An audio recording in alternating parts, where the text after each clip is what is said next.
नमस्कार, आप देख रहे हैं जनता टीवी। मैं हूं आपके साथ अमन त्रिपाठी। बुलेटिन की शुरुआत करेंगे 2 मिनट में 10 खबरों के साथ। अवैध मदरसों पर धामी सरकार सख्त। वीर भट्टी में अवैध मदरसा किया ध्वस्त। सरकारी भूमि पर हो रहा था मदरसे का निर्माण।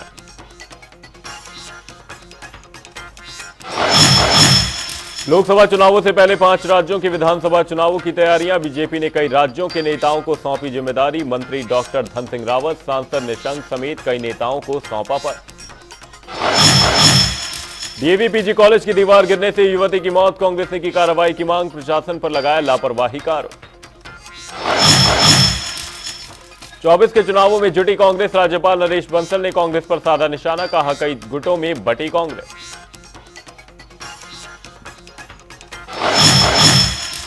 रामनगर में चोरों का आतंक। 2 शराब की दुकान में महीने में 3 बार की चोरी। बेखौफ चोर पुलिस को दे रहे खुली चुनौती। रुद्रपुर में अस्पताल में मरीजों के लिए बना रैन बसेरा कूड़ेदान में हुआ तब्दील। लाखों रुपए में बना रैन बसेरा धूल आंकता आया नजर। उत्तरकाशी में पुलिस ने सड़क दुर्घटना में हुई मौत का किया खुलासा। अज्ञात वाहन ने स्कूटी सवार 2 लोगों को रौंदा। पुलिस ने चालक को किया गिरफ्तार।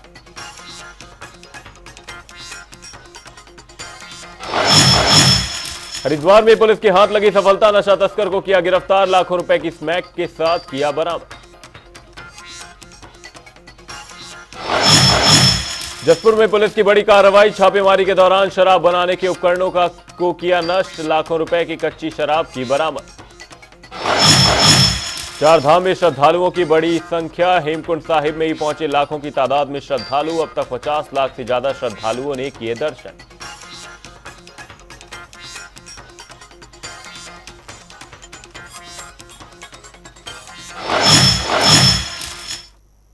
दो मिनट में 10 खबरों के बाद अब वक्त है एक बड़ी खबर का। बड़ी खबर, बड़ी जानकारी देहरादून से सामने आ रही। रुक कर रहे हैं बड़ी खबर का। बड़ी खबर आपको बता दें, देहरादून में दशहरे को लेकर तैयारियां पूरी कर ली गई हैं। परेड मैदान में कार्यक्रम का आयोजन किया जाना है। मुख्यमंत्री पुष्कर सिंह धामी इस कार्यक्रम में शामिल होंगे। बड़ी खबर, बड़ी जानकारी आपको बता दें, देहरादून में दशहरे को लेकर तैयारी पूरी कर ली गई है। परेड ग्राउंड में आज दशहरे का कार्यक्रम आयोजित किया जाएगा, जिसमें मुख्यमंत्री पुष्कर सिंह धामी शामिल होने वाले हैं। देहरादून में दशहरे को लेकर तैयारियां पूरी कर ली गई हैं। परेड मैदान में कार्यक्रम का आयोजन किया जाना है। वहीं मुख्यमंत्री पुष्कर सिंह धामी इस कार्यक्रम में शामिल होंगे। इसी खबर पर यशराज आनंद हमारे संवाददाता हमारे साथ जुड़े हुए हैं। यशराज, आपसे जानना चाहेंगे, देहरादून में किस तरीके से कार्यक्रम का आयोजन किया जाता है। हर साल परेड ग्राउंड में कार्यक्रम आयोजित किया जाता है, वहीं अब उत्तराखंड के मुख्यमंत्री कार्यक्रम में शिरकत करने वाले हैं। क्या कुछ खास बातें रहने वाली है? बिल्कुल, सबसे बड़ी बात अमन की उत्तराखंड में जिसे देवभूमि कहा जाता है, यहाँ पर दशहरे के पर्व पूरे हर्षोल्लास के साथ मनाया जाता है। पूरा देहरादून में यदि बात की जाए तो देहरादून में दशहरे को लेकर लोगों में खासा उत्साह नजर आता है। लोग मेला देखने जाते हैं, वहीं पर नए नए व्यंजनों और लोकल फूड का वो वहाँ पर आनंद उठाते हैं। साथ ही साथ बच्चों के साथ उसके अभिभावक बाहर निकलते हैं और पूरी सड़कें जो है वो आपको शाम में श्रद्धालुओं से पटे हुए मिलेगी। साथ ही साथ दशहरे के पर्व को लेकर के कई जगह मूर्तियां भी बैठती है, लेकिन इसमें सबसे बड़ा आयोजन जो किया जाता है और है वो है बन्नू बिरादरी के द्वारा। बन्नू बिरादरी के द्वारा परेड ग्राउंड मैदान में हर साल एक भव्य आयोजन किया जाता है, जिसमें रावण को जलाया जाता है। प्रभु श्री राम रावण को जलाते हैं और इसको लेकर सबसे बड़ी बात यह है कि यह जो कार्यक्रम चलता है बन्नू बिरादरी के द्वारा, यह हर साल चलता है। और इस बार इसमें एक खासियत यह है कि इस बार इसमें मुख्यमंत्री पुष्कर सिंह धामी इसमें प्रतिभाग रावण को जलाया जाएगा। 6:30 बजे रावण को जलाने का समय रखा गया है जी। और दूसरी सबसे बड़ी बात जो है, जो लोगों के बीच काफी लोकप्रिय है और आश्चर्य भी लोगों को लगता है कि इस बार जो रावण की प्रतिमा बनी है, इस बार जो रावण का पुतला बना जी। देहरादून में दशहरे को लेकर तैयारियां पूरी कर ली गई हैं। बहुत बहुत धन्यवाद यशराज तमाम जानकारी के लिए। मुख्यमंत्री पुष्कर सिंह धामी कार्यक्रम में शामिल होने वाले।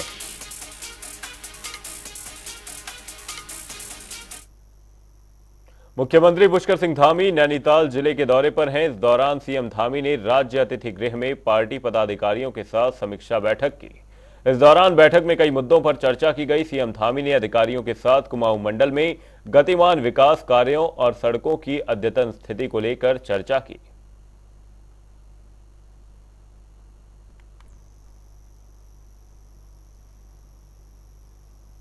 लोकसभा चुनावों से पहले 5 राज्यों में होने वाले विधानसभा चुनाव की तैयारियां जोरों पर हैं। बीजेपी ने इन 5 राज्यों के चुनाव के लिए कई अन्य राज्यों से अपने नेताओं को भी जिम्मेदारी सौंपी है।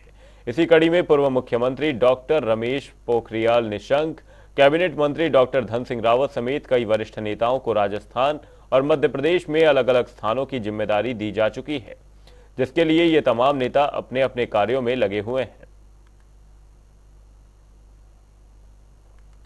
निश्चित रूप से भारतीय जनता पार्टी जब भी देश भर में विभिन्न राज्यों में चुनाव होते हैं तो भारतीय जनता पार्टी के वरिष्ठ कार्यकर्ताओं को विभिन्न प्रदेशों से चुनावी राज्यों में चुनावी प्रबंधन की दृष्टि से भेजा जाता है। और हमारे उत्तराखंड से राजस्थान, मध्य प्रदेश में हमारे वरिष्ठ नेतागणों की पहले से ही उनको जिलों की जिम्मेदारी वहाँ दी गई है। हमारे प्रदेश के महामंत्री संगठन आदरणीय अजय जी वहाँ पर पूरे एक संभाग की जिम्मेदारी को देख रहे हैं। और इसी प्रकार से हमारे पूर्व मुख्यमंत्री डॉक्टर रमेश पोखरियाल निशंक जी, हमारे कैबिनेट मंत्री आदरणीय डॉक्टर धन सिंह रावत जी और अन्य कई लोग वहाँ पर पहले से ही चुनाव में लगे हुए हैं।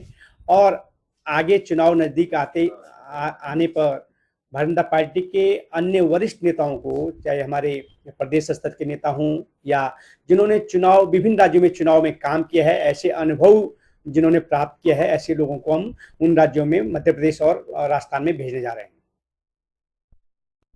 जहां एक तरफ उत्तराखंड की बीजेपी सरकार दिसंबर महीने में ग्लोबल इन्वेस्टर समिट कराने की तैयारी में युद्ध स्तर पर काम कर रही है, तो वहीं अब समिट के आयोजन को लेकर सूबे में सियासत भी तेज हो गई है।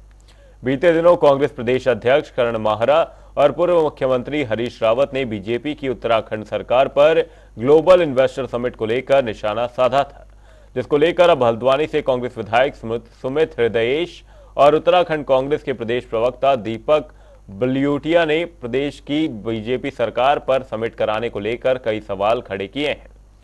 सुमित हृदयेश ने कहा कि इन्वेस्टर समिट को लेकर सिर्फ लोगों को गुमराह किया जा रहा है, तो वहीं समिट को लेकर कांग्रेस प्रदेश प्रवक्ता दीपक बलियोटिया ने भी सरकार को चौतरफा घेरते हुए बीजेपी सरकार से कई सवाल किए हैं।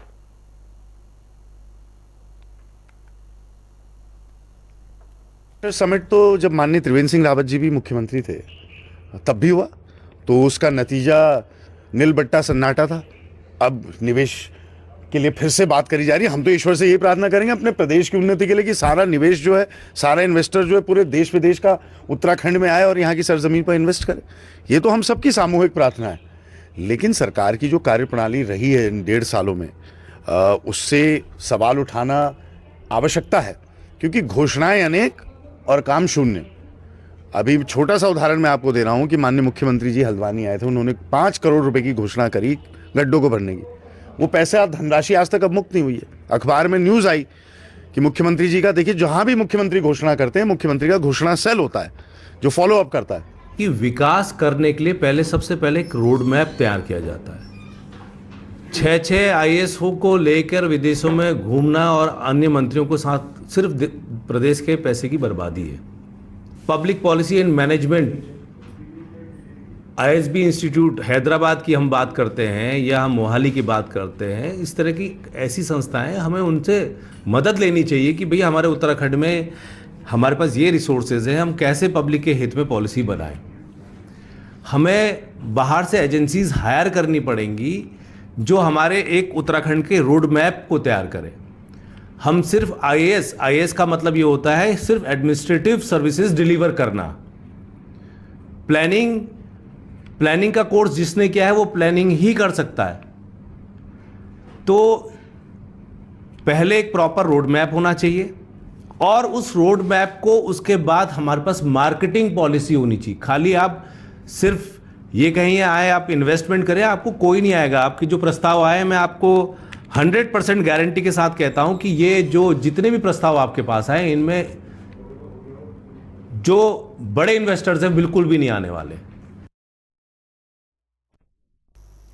देहरादून में डीएवी पीजी कॉलेज की दीवार गिरने से युवती की मौत का मामला थमने का नाम नहीं ले रहा है। अब इस मामले में कांग्रेस की ओर से जिम्मेदार अधिकारियों के खिलाफ सख्त कार्रवाई की मांग की गई है। कांग्रेस प्रदेश प्रवक्ता शीशपाल सिंह बिष्ट ने कहा कि कई बार शिकायत के बावजूद भी कॉलेज और जिला प्रशासन ने कोई कार्रवाई नहीं की, जिसकी वजह से एक मासूम ने अपनी जान गंवा दी। उन्होंने कहा कि यह मौत नहीं बल्कि हत्या है। इसके साथ ही उन्होंने मृतका के परिजनों को उचित मुआवजा देने की भी मांग की है। देखिए, डीएवी कॉलेज की जर्जर और जीर्ण शीर्ण दीवार जो है एक होनहार और निर्दोष बेटी के ऊपर गिर गई और आपने देखा कि असमय वो हमारे बीच से चली गई, उस बेटी को जान गंवानी पड़ी। आखिर ये किसकी लापरवाही है? कहा जा रहा है कि छात्र संगठन लगातार उस दीवार की मरम्मत की मांग कर रहे थे, आखिर उसका पुनर्निर्माण समय रहते क्यों नहीं किया गया? मुझे लगता है डीएवी के प्रधानाचार्य या वहाँ का प्रबंधन किसी अनहोनी का ही इंतजार कर रहा था, जो अब घटित हो गई है। ये गंभीर चूक है, गंभीर लापरवाही है। दोषी बख्शे नहीं जाने चाहिए, निष्पक्ष जांच होनी चाहिए और दोषियों को कड़ा दंड मिलना चाहिए, क्योंकि वहाँ पर हमारे प्रदेश के नौनिहाल जो है पढ़ते हैं और नौनिहालों के भविष्य के साथ आप इतना गंभीर खिलवाड़ कर रहे हैं, ये बर्दाश्त के लायक नहीं है। 2024 के लोकसभा चुनाव को लेकर सभी राजनीतिक पार्टियां अपनी अपनी तैयारियों में जुटी हुई हैं। इसी को लेकर बीजेपी ने कांग्रेस पर निशाना साधा है। दरअसल राज्यसभा सांसद नरेश बंसल ने कांग्रेस पर बयान दिया है। उन्होंने कहा कि कांग्रेस पार्टी अलग अलग गुटों में बटी हुई है। कांग्रेस पार्टी के जो घटक दल हैं उनमें आपस में तालमेल नहीं है।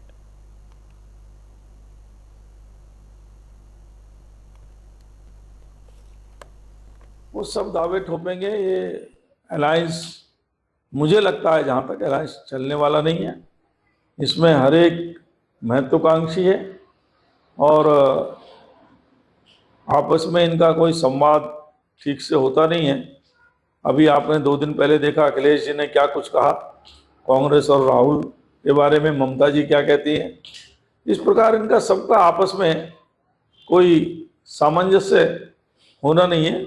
कहने का गठबंधन है लेकिन गांठों वाला गठबंधन है। 24 के चुनावों के मद्देनजर बीजेपी की तैयारियां जोरों पर है। बीजेपी में नेताओं के दायित्व के बंटवारे की पहली सूची जारी हो चुकी है, साथ ही दूसरी सूची भी जारी होने वाली है। इस पर भाजपा प्रवक्ता मधु भट्ट ने कहा कि वरिष्ठ कार्यकर्ताओं की सूची पहले ही जारी कर दी गई थी, जिसमें 10 दायित्वधारियों के नाम शामिल थे। अब जल्द ही प्रदेश सरकार और भाजपा संगठन के साथ ही केंद्रीय नेतृत्व की बैठक होगी, जिसमें अन्य लोगों को भी दायित्व सौंपे जाएंगे। माननीय प्रदेश अध्यक्ष जी और माननीय मुख्यमंत्री जी अभी जब भी, क्योंकि हमारे जो वरिष्ठ कार्यकर्ता हैं एक लिस्ट तो उसकी जारी हो चुकी है, साथ में जो अन्य कार्यकर्ता हैं सीनियरिटी के हिसाब से जो एक नियमावली जो बनाई जाती है माननीय प्रदेश अध्यक्ष जी और माननीय मुख्यमंत्री जी और शीर्ष नेतृत्व जो केंद्र का नेतृत्व है वो सभी बैठकर जो है कमेटी जो है तय करती है और उसके बाद निर्णय लिया जाता है कि किसके नाम पर ये मुहर लगेगी। और आज भी को निश्चित रूप से कार्यकर्ता जो लगे हुए हैं उनको, सभी हमारे सम्मानित कार्यकर्ता हैं, उनको जरूर तोहफे मिलेंगे, जरूर उनको इसका इनाम मिलेगा और जरूर ये एक काम करने का एक जरिया होता है। एक काम करने के लिए उनको सरकार और संगठन का जो तालमेल होता है, वो सामंजस्य है, वो जो बना रहता है। देहरादून में काफी ऐसे कमर्शियल वाहन हैं जो नियमों की अनदेखी कर रहे हैं। ऐसे वाहन चालकों के खिलाफ आरटीओ की ओर से कार्रवाई की जा रही है। इसी बीच देहरादून के आरटीओ सुनील शर्मा ने कहा कि जो भी कमर्शियल वाहन है, चाहे वो प्राइवेट सेक्टर में चल रहे हैं या फिर उनको सरकारी विभागों में लगाया गया है, सभी जगह नियमों के अनुसार उन्हें पीली प्लेट लगानी जरूरी है। अगर वो ऐसा नहीं करेंगे तो उन सब पर सख्त कार्रवाई की जाएगी।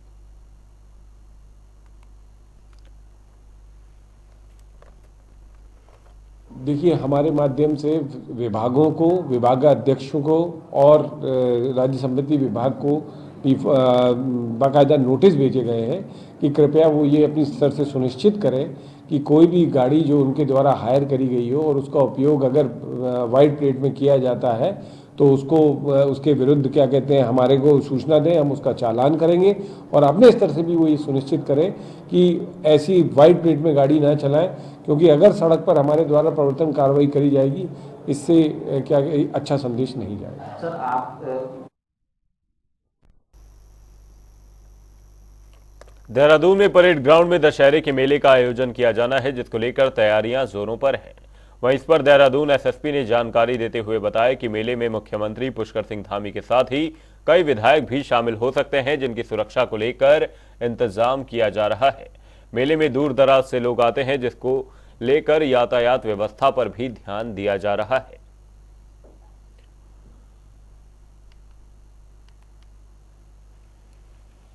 जो परेड ग्राउंड में दशहरा का जो आयोजन होता है, इसमें जो पुतला दहन है, इसमें माननीय मुख्यमंत्री जी के द्वारा और अति विशिष्ट लोग भी आएंगे। और इसमें जो कमेटी से बात हुई है, जो इसको आयोजन कर रहे हैं, उनका एक्सपेक्टेड है कि 40 से 50 हज़ार लोग के आने की संभावना रहती है। इसको देखते हुए हमने आउटर कॉर्डन या कॉर्डन में ड्यूटी लगाई है, सेक्टर वाइज भी ड्यूटी करी चिन्हित, उसमें कहाँ रहेंगे। और साथ ही साथ जो हमारा कैसे मूवमेंट गाड़ियों को होगा, इसके लिए भी अलग से रूट प्लान ट्रैफिक ने बनाया है। और 1 बजे के बाद से जो परेड ग्राउंड के आसपास ट्रैफिक को हम नहीं जाने देंगे। और इसका अलग अलग ट्रैफिक के जो पब्लिक ट्रांसपोर्ट के स्टॉपेज सिस्टम है, उसको भी हमने अलग अलग जगह पर बनाया है, जिससे लोग पैदल आए वहाँ पर और फिर पैदल ही अपने गंतव्य को पार्किंग में जाकर या जहाँ पब्लिक ट्रांसपोर्ट की जो पार्किंग है वहाँ से जाके जाए। तो पूरी व्यवस्थाएं कर ली गई, ब्रीफिंग भी कर ली गई, जो आयोजक है उनसे भी वार्ता कर ली गई है और सभी आमजनों से सबसे अपील की गई है कि अपना कम से कम वाहनों को उधर आएँ और पब्लिक ट्रांसपोर्ट का ज़्यादा से ज़्यादा प्रयोग करें, जिससे कि वो आसानी से आ पाएँ और मेला खत्म होने के बाद वो सकुशल जा भी पाए। देहरादून में परेड ग्राउंड में विजयादशमी के दिन बन्नू बिरादरी दशहरा कमेटी की ओर से रावण दहन कार्यक्रम का आयोजन किया जाएगा, जिसकी तैयारियां जोरों शोरों से चल रही हैं। दशहरा पर्व को लेकर पुलिस ने यातायात प्लान जारी किया है। मेले के दौरान परेड ग्राउंड के चारों ओर 0 जोन रहेगा। इस दौरान कोई भी वाहन क्षेत्र में नहीं आ सकेगा।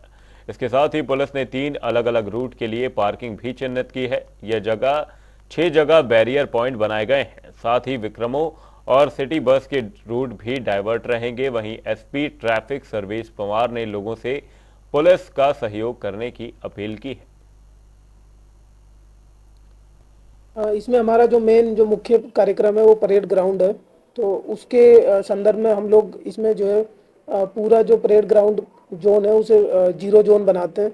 कोई भी जो सिटी बस, विक्रम और बड़े वाहन जितने भी हैं वो हम जो है उसे रोकते हैं परेड ग्राउंड में आने से। वो उनकी एंट्री उधर नहीं होगी, चारों तरफ बैरियर रहेंगे और उनका मार्ग जो है वो बाहर से बाहर ही उन्हें डाइवर्ट किया जाएगा। पार्किंग के लिए भी अलग अलग स्थान है, जो हमने अपनी दून ट्रैफिक पुलिस की वेबसाइट पर भी हमने पूरी पार्किंग स्थल, ताकि लोगों को परेशानी ना हो, उसके लिए हमने अपनी ट्रैफिक पुलिस की वेबसाइट पर भी सारे जो पार्किंग स्थल है वो चिन्हित करके डाल दिए हैं। और यही मेन जो है इसमें जो हमारी व्यवस्था है वो इसी तरीके से रहेगी। शारदीय नवरात्रों का बीते दिन 9वां यानी कि आखिरी दिन था। अंतिम दिन मां सिद्धिदात्री की आराधना की जा रही थी। हरिद्वार स्थित माता के सभी मंदिरों में श्रद्धालुओं का जमावड़ा देखा गया। बता दें कि हरिद्वार के मनसा देवी मंदिर में भी श्रद्धालुओं की खासी भीड़ नजर आई।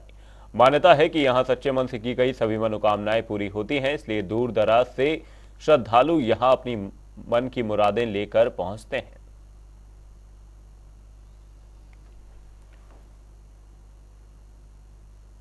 दरबार में सभी भक्त 8 दिन पूरे व्रत रख के, आज 9वीं का भी व्रत रखते हैं। कई लोग कई अष्टमी पूजते, कन्या जिमा देते हैं। माँ की पूजा अर्चना सच्चे मन से करके जाते हैं। और आज माँ भगवती सिद्धिदात्री का दिन है और माँ सभी भक्तों को सिद्धिदात्री माता सबकी मनोकामना पूरी करती है, हर काम उनके सिद्ध करती है और पूरे वर्ष सुख समृद्धि का आशीर्वाद देकर माँ अपने भक्तों को भेजती है। ज़्यादा मात्रा में तो नहीं, पर थोड़ा कम, कल से कल भीड़ कम है। लेकिन माँ भगवती के जो 9वीं पूजने वाले हैं, नवरात्र की पूजा में रोजाना के दर्शन करने वाले भक्तगण हैं, वह माँ के दरबार में आके अपनी अर्जी और धन्यवाद देते हैं माता को। बद्रीनाथ, केदारनाथ, गंगोत्री, यमुनोत्री धाम के साथ ही हेमकुंड साहिब में भी भारी तादाद में श्रद्धालुओं ने दर्शन किए हैं। वहीं इस पर बद्री केदार समिति के अध्यक्ष अजय अजेंद्र ने कहा कि 4 धाम में श्रद्धालुओं की तादाद बढ़ रही है। वहीं हेमकुंड में भी अब तक 50 लाख से अधिक श्रद्धालु दर्शन कर चुके हैं। कितना का? देखिए, आप जानते हैं कि कोविड के कारण से 2 वर्ष यात्रा पूरी तरीके से बाधित रही और उसके पश्चात जब कोविड की स्थिति सामान्य हुई तो प्रदेश सरकार का भी अनुमान था कि इस वर्ष जो 4 धाम यात्री हैं वो बड़ी संख्या में धामों में आएंगे। तो उसके मद्देनज़र प्रदेश सरकार के स्तर से, माननीय मुख्यमंत्री जी के स्तर से जो 4 धाम यात्रा को लेकर के तमाम व्यवस्थाएं थी, यात्री सुविधाओं को लेकर के जो भी कार्य किए जाने थे वो बहुत तत्परता के साथ में और पूर्ण किए गए। और उसी का परिणाम है कि गत वर्ष भी जो श्रद्धालु तीर्थयात्री धामों में पहुंचे तो वो एक नया कीर्तिमान था और इस वर्ष अभी तक 50 लाख की संख्या श्रद्धालुओं तीर्थयात्रियों की क्रॉस कर गई है और अभी कपाट बंद होने में कुछ दिन शेष हैं। तो हमें लगता है कि इस वर्ष जो एक नया ही कीर्तिमान स्थापित होने जा रहा है। बाजपुर के सामुदायिक स्वास्थ्य केंद्र में तैनात महिला चिकित्सक की ओर से आशा वर्कर्स और मरीजों के साथ अभद्र व्यवहार का मामला तूल पकड़ता नजर आ रहा है। वहीं दंपत्ति चिकित्सक की ओर से आशा वर्कर्स पर कई आरोप भी लगाए गए हैं, जिससे आशा वर्करों में आक्रोश व्याप्त है, जिसके चलते आशा वर्कर्स ने दंपत्ति चिकित्सक की तानाशाही से नाराज होकर कार्य बहिष्कार करने का ऐलान किया है। साथ ही आशा वर्कर्स ने जमकर नारेबाजी करते हुए खुलकर आगे की लड़ाई लड़ने की बात कही। हमारा ये कहना है कि आशाएं फील्ड में सारा दिन घूमती हैं, 9 महीने पेशेंट को दिखाना, जांचें, अल्ट्रासाउंड सब करवाती हैं। लास्ट में जब हम उनको लेके जाते हैं सरकारी हॉस्पिटल में तो उनसे दुर्व्यवहार किया जाता है, साथ में आशाओं से। क्यों किया जाता है? ये बात का जवाब माथुर सर के पास नहीं है। हमने इस चीज को लेकर कई बार माथुर सर से बात करने की कोशिश की, कई बार मैडम से, लेकिन वो हमारी रिकॉर्डिंग उल्टा करने लग जाती हैं और हमें ये कहती हैं सब रिकॉर्ड हो रहा है, मैं तुम्हें लॉ के उससे कोर्ट में घसीटूंगी, मैं तुम्हारे ऊपर ये वाली धारा लगवाऊंगी अगर डॉक्टर से बदतमीजी की। आप बताइए, इतने सालों से इन दोनों जो चिकित्सक दंपति हैं इस टाइम, इनसे पहले कितने डॉक्टर आए हैं, कितने गए हैं, लेकिन कभी आज तक ऐसा नहीं हुआ, ऐसा माहौल बाजपुर में नहीं बना, ना ही सरकारी हॉस्पिटल में बना। इसकी बैठक का निर्णय ये निकला है कि आशाओं का कहना है कि हम कार्य बहिष्कार करेंगे, हॉस्पिटल में कोई भी कार्य नहीं होगा। जब आशाओं के ऊपर इतने आरोप लगाए जा रहे हैं तो कार्य करने का कोई महत्व ही नहीं रह गया है उस हॉस्पिटल में। मामला यह है कि डॉक्टर जितने भी हैं अंदर, डॉक्टर माथुर और डॉक्टर उनकी मैसेज जो है आरोप में आरोप लगाई जा रही हैं और मीडिया के आगे कुछ और बोलते हैं और आशाओं को कुछ और कहा जाता है, आशाओं के साथ रोज प्रताड़ित किया जाता है। इस तरीके से हरकतें हम बिल्कुल बर्दाश्त नहीं करेंगे और अब हम लोग पूरे संगठन वाले इकट्ठा हो गए हैं यहाँ पे। अब आशाओं को निकालने की बात जहाँ पर रह गई है, कोर्ट में घसीटने की बात जहाँ पर कही जा रही है, उसके मुताबिक तो अब हमें एकजुट होना पड़ेगा और एकजुट होकर इनके साथ हम अपना मुकाबला हम करेंगे और किस तरीके से करेंगे अब डॉक्टर को पता चलेगा इसके बारे में। बुलेटिन में फिलहाल के लिए सिर्फ इतना ही, कहीं जाएगा नहीं। जनता टीवी पर खबरों का सिलसिला रहेगा जारी। तब तक के लिए नमस्कार।